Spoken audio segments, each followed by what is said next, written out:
ನಮ್ಮೂರು ಯಾಕೆ ಓದಿ ಮನೆ ಕುಂದಿರ್ಬೇಕು ಅವರು ಕಾರ್ಖಾನೆಗಳಾಗ ನಮ್ಮೂರು ಇರೋದಿಲ್ಲ ಬೇರೆಯವ್ರು ಇರ್ತಾರೆ ಇವತ್ತು ಬೇರೆ ಇರ್ತಾರೆ ಆಗ ಬಿಹಾರದವ್ರು ಇರ್ತಾರೆ ಎಲ್ಲ ಕಡೆ ಇರ್ತಾರೆ ನಮ್ಮಲ್ಲಿ ಹುಡುಗರನ್ನ ಯಾಕೆ ತೊಗೊಳಲ್ಲ ನಮಗೆ ಯಾಕೆ ನೌಕರಿ ಕೊಡೋದಿಲ್ಲ ಮತ್ತು ಇದು ನಮ್ಗೆ ಅನ್ಯಾಯ ಅಲ್ಲ ಇದು ಅನ್ಯಾಯ ಕೇಳಬೇಕಿಲ್ಲ ಇದು ನಮ್ಗೆ ಎಲ್ಲರಿಗೂ ಜವಾಬ್ದಾರಿ ಐತಿಲ್ಲ ನಮ್ಮ ಜವಾಬ್ದಾರಿ ನಾವು ಮರ್ತ್ಬಿಟ್ಟಿವಿ ಅದಕ್ಕೆ ನಮ್ಮ ಪರಿಸ್ಥಿತಿ ಹಿಂಗಾಗಿದೆ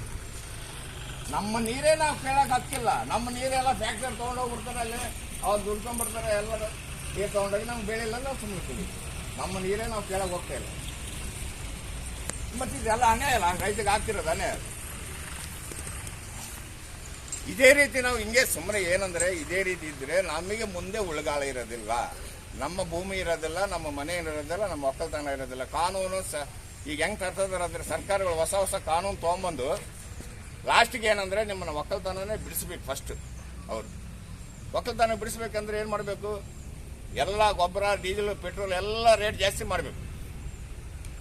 ರೈತ ಬೆಳೆದಿದ್ದು ಡೌನ್ ಆಗಿಡ್ಬೇಕು ಅವಾಗ ಏನು ಮಾಡ್ತಾನೆ ಅವನು